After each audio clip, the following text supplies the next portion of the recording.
Assalamualaikum warahmatullahi wabarakatuh. Alhamdulillahirabbil alamin. Wa bihi nasta'inu ala umuri dunya waddin. Wassalatu wassalamu ala asyrafil anbiya wal mursalin sayyidina wa maulana Muhammadin wa ala alihi wa sahbihi ajmain, amma ba'du. Puji syukur kita haturkan kepada Allah Subhanahu wa taala yang mana telah memberikan kesempatan kepada kita, telah memberikan kesehatan, kenikmatan, sehingga kita masih diberikan kesempatan untuk bertemu bulan yang sangat mulia, bulan yang penuh rahmah, yakni bulan Ramadan. Salawat serta salam semoga tetap tercurahkan kepada junjungan besar Nabi Agung Muhammad sallallahu alaihi wasallam. Semoga kelak kita mendapatkan syafaatnya, khususnya syafaatul uzma fi yaumil qiyamah. Amin ya rabbal alamin. Berbicara mengenai konsep kebersihan dalam berpuasa, tentu ada dua hal yang dapat kita tarik. Yang pertama adalah kebersihan menurut jasmani, dan yang kedua adalah kebersihan secara rohani. Kebersihan secara jasmani dapat kita lakukan misalnya dengan mandi dalam sehari bisa 3 kali, bisa 4 kali, atau membersihkan rumah atau membersihkan lingkungan. Dan yang kedua, membersihkan rohani. Rohani kita lakukan dengan cara sama. Dalam satu hari kita bisa melakukan misalnya dengan sholat 5 waktu, dengan berzikir, dengan membaca Al-Quran, dan lain sebagainya.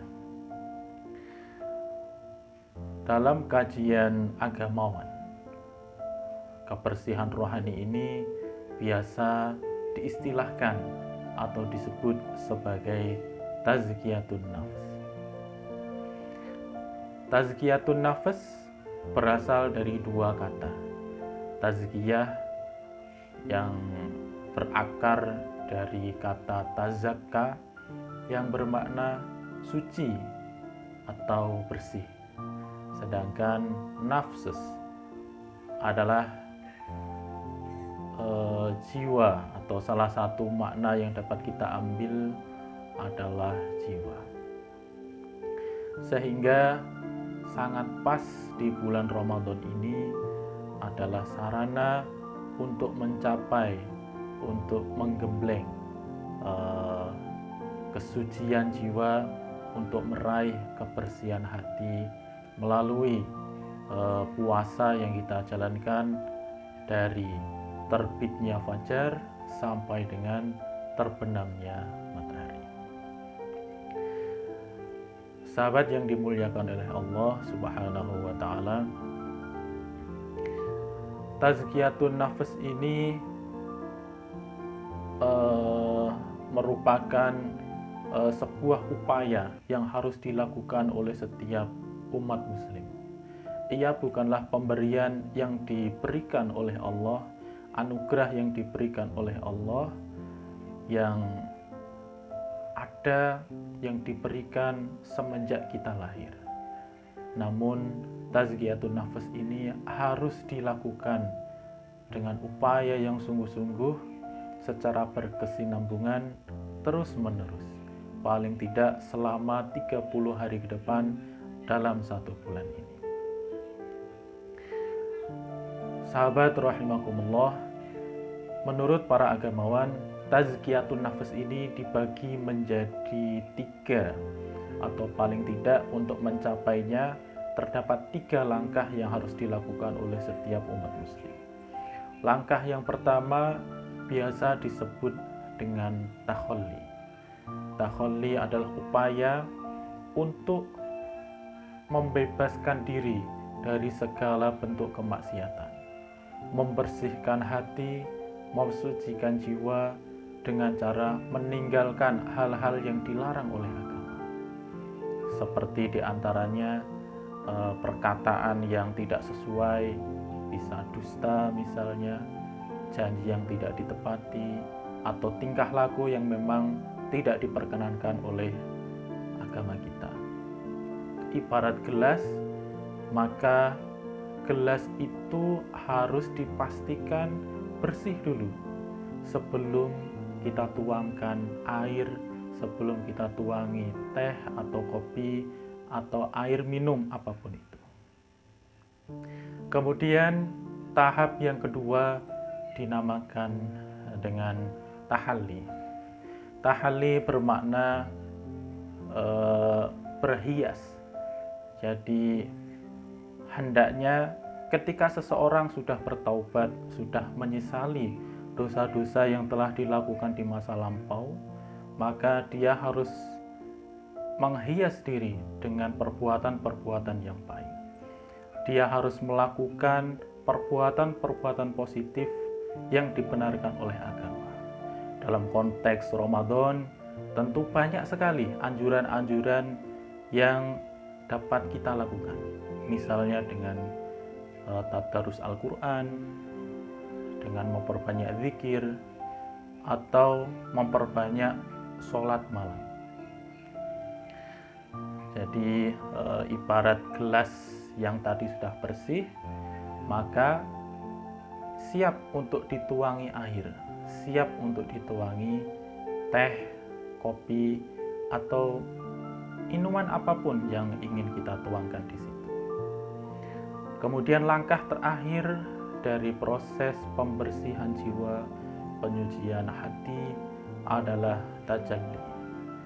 Tajalli adalah upaya seseorang muslim untuk selalu komitmen, selalu berada dalam kondisi yang dibenarkan oleh agama secara Islam ya.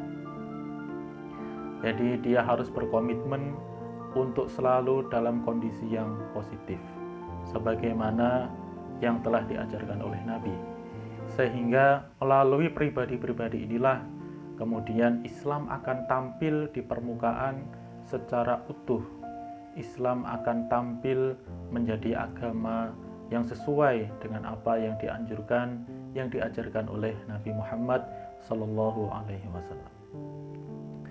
Sahabat pemirsa rahimakumullah, puasa merupakan satu hal yang sangat penting dalam agama kita. Ibarat sebuah kendaraan, puasa ini adalah rem. Meskipun kendaraan itu sangat mewah, misal motor atau mobil kita senilai ratusan atau bahkan miliaran rupiah, namun apa jadinya jika tidak ada remnya?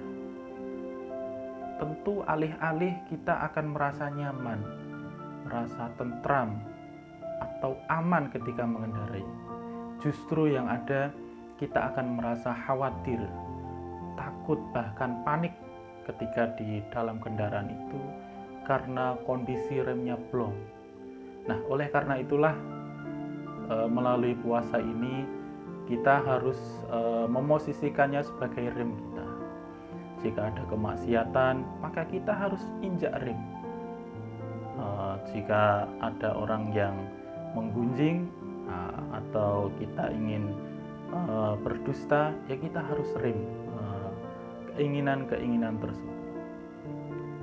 Sahabat pemirsa rahimakumullah, Nabi Shallallahu Alaihi Wasallam telah menjelaskan kepada kita bahwa asyamu junnatun, bahwa puasa itu adalah perisai. Layaknya rem tadi, semoga melalui puasa ini dapat memperisai diri kita dari perbuatan-perbuatan maksiat selama paling tidak 30 hari ke depan dalam bulan Ramadan ini.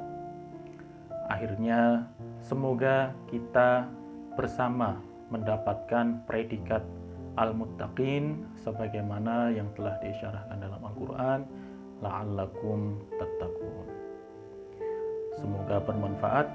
Wal-afu minkum wallahul muwafiq ila aqwamit thoriq. Wassalamualaikum warahmatullahi wabarakatuh.